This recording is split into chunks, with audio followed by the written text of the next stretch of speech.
What is going on, guys? Mobile Carrier News here, and AT&T has remained the king in cash flow as far as owning it. That is, so I've made a video and I've seen videos of this where they're basically saying AT&T, because of the whole merger they've been going through, the whole Warner Brothers, the whole Discovery, all those deals has given AT&T a crazy amount of cash flow.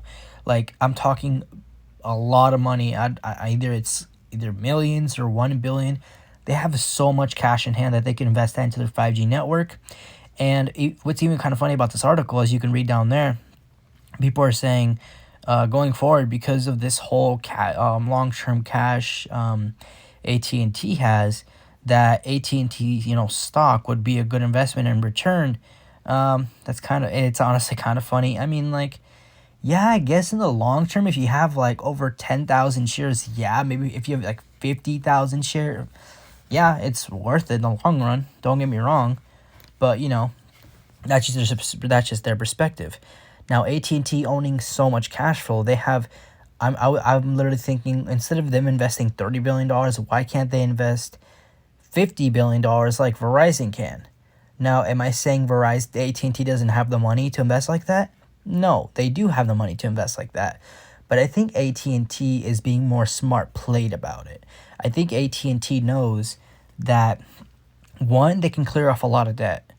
And because they're investing in their 5G, and hopefully the 3G shutdown works as perfect before, if the FCC can just back off and not let them delay the shutdown, everything will go good. AT&T's focus is on 5G and return on investment, because don't get me wrong, money is rolled around everywhere. You start a business, you make the profit, you put it back in the business, you make more money, right? And your business grows. That's how AT&T's playing it out. And we know AT&T has a lot of debt. I don't remember how much debt they're in, honestly. But if you think about it clearly, like very clearly, if AT&T can clear 50% of that debt, that half of that money is gone. Yes, it is gone. It's not here. It's sayonara, bye-bye, right? It's to pay off that debt.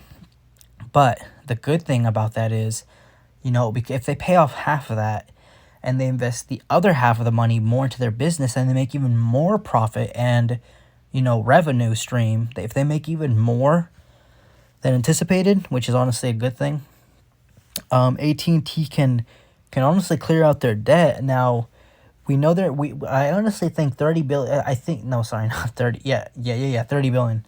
I think AT&T investing $30 billion a year is good for them.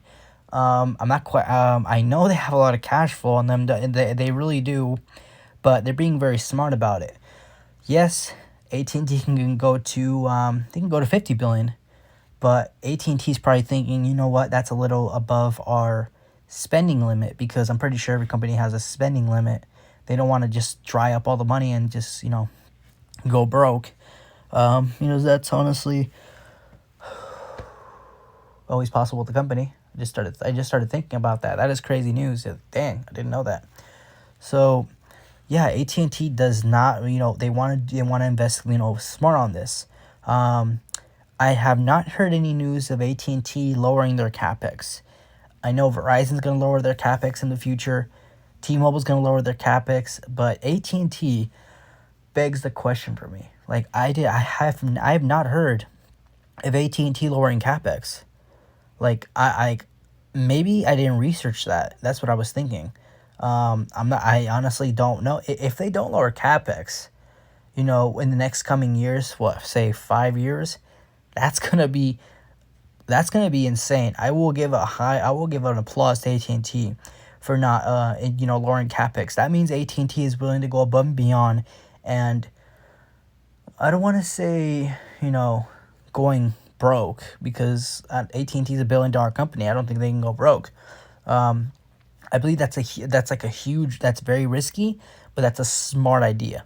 Just keeping the capex, the same. Honestly, they could lower it. I honestly have no clue. I've never researched that before. I do think if they lower capex by a bit, let's say they go from $30 billion to 26, that's still $26 billion a year going forward, that's still a lot of money.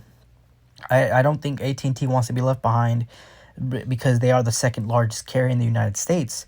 The last thing the AT&T wants is to literally be to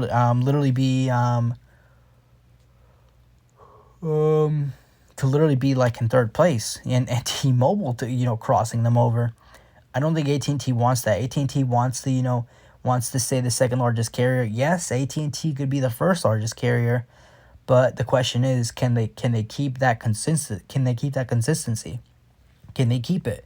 Because I remember back in the day, AT&T was the largest carrier in the United States, and then came Verizon when they merged with a different company, and they had the most extended coverage, they had a good service and all that stuff. And if AT&T, honestly, if AT&T can at least keep title as the second largest carrier, I think they'll be fine. Honestly, I mean, I've never heard of T-Mobile going all over competitive with AT&T and trying to beat them out as the second largest carrier. That's no, I don't. Maybe AT&T could be third place, but I don't think AT&T wants to do that. They want to be the second largest carrier. They have a lot of cash flow in them. They have a lot of money that they could use for their 5G. Now, I don't know how AT&T is going to pull this off. They're either going to they're either going to invest 50% of their money into 5G and the rest return on investment, or they could put aside $10 billion, you know, to hold and maybe invest that in 6G. I don't know how AT&T is going to do it. We'll honestly have to see how they pull this off. But AT&T has a lot of cash to play with. They honestly have a good, you know, ratio on their revenue and profit stream. And I'm just so curious how much they're going to be spending, because I feel like AT&T in the future with 5G and 6G coming along, they're going to go all out. They have so much cash flow. AT&T can go ballistic. They can go insane with their network. But in order for me to prove that, I'll have to, you know, go on AT&T myself. You know, I'm waiting for the new iPhone 13. As soon as that comes out, I'll literally go on their service, and I'm just very hyped to see how they will play out. What do you guys think about this and AT&T's huge cash flow? Let me know in the comments. Hope you guys enjoyed this video. Like, comment, share, and subscribe, and I'll see you on the next video. Peace.